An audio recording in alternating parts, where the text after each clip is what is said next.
Halo guys, bertemu lagi dengan aku Anton di channel Diet Santuy di segmen Q&A. Dan pertanyaan kali ini datang dari Dita Puspita. Coach mau nanya, kalau misal olahraga bentuk otot, apakah berat badan juga bertambah? Nah ini pertanyaan yang menarik nih, karena kalau kamu tahu ya, Diet Santuy kan termasuk orang yang support orang buat latihan beban, nge-gym seperti itu ya, biar massa ototnya bertambah. Tapi banyak juga penontonnya Diet Santuy itu masih dalam posisi kegemukan. Dan mereka takut nih, kalau kegemukan, terus latihan beban, malah berat badannya tambah. Udah gemuk, makin gemuk dong berarti. Nah, jawabannya seperti apa nih yang benar nih ya? Kita lihat langsung di video berikut ini.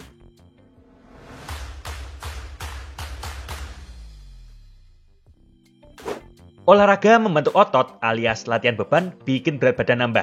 Bener atau enggak nih? Langsung aja aku jawab deh ya. Yes, tentu bener. Membentuk otot itu juga pasti menambah berat badan. Mudahnya deh ya, kita semua pasti pernah kan makan daging? Daging ayam kek, daging sapi kek. Nah, daging yang kita makan itu apanya hewan sih? Yes, yang kita makan itu ya ototnya hewan tersebut. Nah, kalau kita beli daging nih, harganya berdasarkan apa? Yes, berat dagingnya kan? Misal nih, beli daging sapi 2 ons, filet dada ayam sekilo. Begitu, kita beli berdasarkan beratnya. Jadi namanya otot itu ya ada beratnya. Tentu kalau otot kita nambah nih karena latihan beban, ya berat badan kita pasti nambah. Sesimpel itu kok. Makanya sebutannya massa otot. Ada masanya nih. Nah, massa kena gravitasi menghasilkan berat. Otomatis angka timbangan naik kalau massa otot kita juga naik.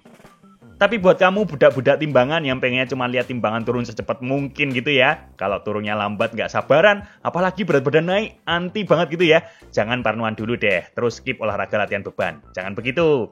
Nah, aku akan jelaskan nih berbagai miskonsepsi juga mengenai hal tadi. Kadang ada orang yang menghindari latihan beban ya karena tadi itu berat badannya takut naik gitu ya atau turunnya jadi lambat. Jadi nggak secepat orang yang mungkin olahraganya bukan latihan beban. Nah, hari ini kita akan ngomongin hal ini ya. Alasan pertama kamu nggak perlu takut adalah massa otot itu bisa tetap naik dalam kondisi berat badan kamu tetap atau bahkan turun.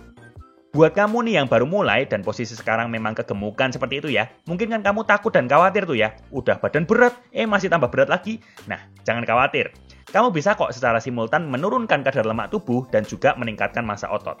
Jadi sebenarnya belum tentu berat badanmu di timbangan nanti bertambah. Ada istilahnya body recomposition. Nah, kalau terjadi body recomposition, itu lemak tubuh kamu turun, tapi otot kamu naik. Kuncinya supaya terjadi body recomposition ini adalah pola makan dan pola latihan yang baik. Dari segi pola makan, kamu perlu makan cukup protein dan gizinya juga lengkap. Dari segi pola latihan, kamu perlu latihan beban dengan program yang baik sehingga bisa progresif, nggak asal angkat doang. Karena lemak turun dan otot naik bersamaan, makanya angka timbangan nggak akan banyak berubah. Contohnya nih, sebulan lemak turun 1,5 kg, otot naik 0,5 kg. Nah, di timbangan kan cuma beda 1 kg aja. Tapi ini hasil yang bagus. Coba bisa konsisten setahun. Lemaknya turun 18 kg, ototnya naik 5 kg. Siapa yang nggak mau coba?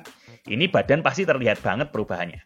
Apabila kamu bisa mengalami body recomposition ini, meskipun berat badanmu nggak berubah banyak, lingkar-lingkar tubuhmu akan banyak berkurang, dan kamu akan jadi makin kuat dan atletis juga.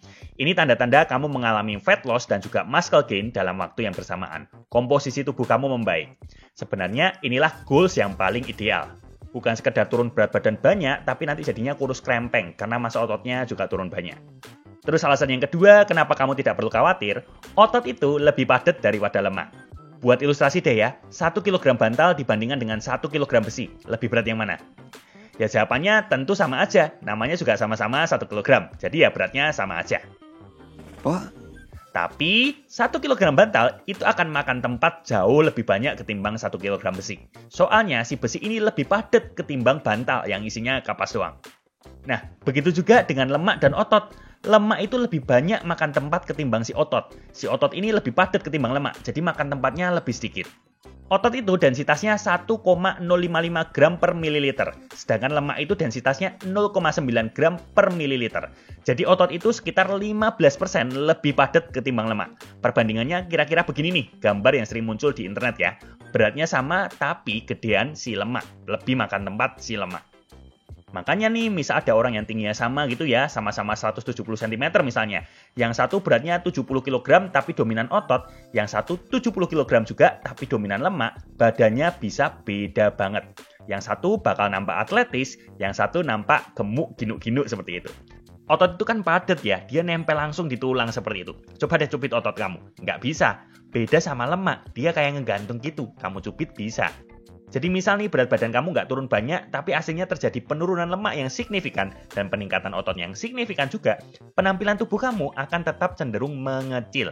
Karena ingat, tadi otot itu lebih sedikit makan tempatnya, dan yang kedua, kamu juga akan terlihat lebih padat, nggak seginu-ginu sebelumnya. Terus alasan yang ketiga, kenapa kamu nggak perlu takut? Jangan kemakan mitos latihan beban pas gemuk itu bikin lemaknya berubah jadi otot. Pernah nggak dengar orang ngomong gini, kalau masih gemuk jangan latihan beban dulu, nanti lemaknya jadi otot, malah jelek. Nah, pernyataan ini itu ngawurnya pakai banget. Sel lemak dan sel otot itu udah lokasinya beda, fungsinya beda, bentuknya berbeda, penyusunnya juga berbeda. Dari lokasi deh, lemak subkutan itu posisinya ada di bawah kulit. Setelah itu baru otot, kemudian tulang. Beda kan posisinya? Dari segi fungsi deh, otot itu ada fungsi penggeraknya.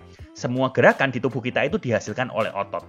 Kalau lemak, ya gitu deh, dia diam doang, kagak ada fungsi penggeraknya. Dia lebih sebagai tempat penyimpanan energi. Dari segi bentuk dan penyusunnya deh, sel lemak itu bentuknya begini nih, bulat-bulat warnanya kuning. Mayoritas terdiri dari lemak berbentuk trigliserida, sisanya dominan air dan hanya sebagian kecil dari protein. Kalau otot rangka itu beda banget, bentuknya panjang-panjang kayak serabut gitu. Warnanya merah, ada yang agak keputihan. Isinya 70% air dan sisanya itu 20%-nya protein. Baru sisa kecilnya lemak dan glikogen. Bisa kelihatan kan kalau si lemak itu ya isinya dominan lemak, sedangkan si otot itu penyusunnya protein. Beda banget lah pokoknya. Jadi nggak mungkin sel lemak itu tiba-tiba jadi otot gitu ya. Kalau benar lemak bisa jadi otot, harusnya orang yang obesitas itu kalau latihan beban langsung semuanya jadi auto juara binaraga. Karena kan lemaknya udah bejibun banyak banget gitu. Bayangin semua lemaknya itu jadi otot gitu. Langsung juara dia. Jadi jangan percaya mitos begini. Yang ngomong juga rata-rata orang yang nggak latihan beban. Jadi mereka sotoy aja gitu. Lemak ya lemak, otot ya otot. Jadi nggak usah takut lemak bakal jadi otot. Terus alasan yang terakhir nih kenapa kamu nggak perlu khawatir, jangan takut berat badan kamu naik karena peningkatan massa otot. Karena massa otot yang naik itu baik untuk tubuh kamu. Kalau massa otot meningkat, kamu bisa jadi tambah kuat, kamu bisa jadi lebih bugar, tulang dan sendi kamu akan lebih sehat. Terus kamu bisa mengurangi resiko penyakit metabolik seperti resistensi insulin dan juga diabetes. Terus kamu bisa mengurangi resiko kerapuhan dan penurunan kualitas hidup di masa tua karena sarkopenia. Dan tentunya dalam konteks melakukan diet nih, semakin banyak massa otot di tubuh kamu, semakin banyak juga pembakaran kalori harian kamu karena BMR yang naik dan juga gaya hidup kamu bisa lebih aktif karena kamu jadi lebih bugar tadi. Jadi dietnya bisa makin mudah nih karena kamu bisa makan lebih banyak. Jadi sekali lagi jangan takut berat badan naik karena ototnya naik. Berat badan berlebih itu baru dikhawatirkan kalau kelebihannya itu dari lemak. Karena bisa memicu datangnya berbagai penyakit kalau kelebihan lemak. Nah kalau peningkatannya itu dari massa otot, itu malah protektif dari berbagai penyakit. Memang ya kultur di dunia diet ini kan seolah-olah kalau berat badannya naik itu haram gitu ya. Padahal kalau naiknya dari otot itu malah bagus banget. Apalagi naikin otot itu nggak mudah dan butuh perjuangan. Jadi harusnya seneng bukannya sedih. Nah, jadi setelah tahu fakta-fakta tadi, jangan takut latihan beban ya. Lagi pula, kalau kamu makannya nggak surplus kalori karena memang diniatin ngejar bulking, fokus naikin otot gitu, berat badan kamu juga nggak akan melambung juga kok. Ingat, jangan cuma berpatokan sama timbangan aja. Kejar komposisi tubuh yang lebih baik, via peningkatan massa otot juga. Oke? Sampai di sini dulu ya video kali ini. Kalau ada pertanyaan lain, bisa tulis di kolom komentar. Tonton video diet santuy lainnya juga ya. See you di video selanjutnya.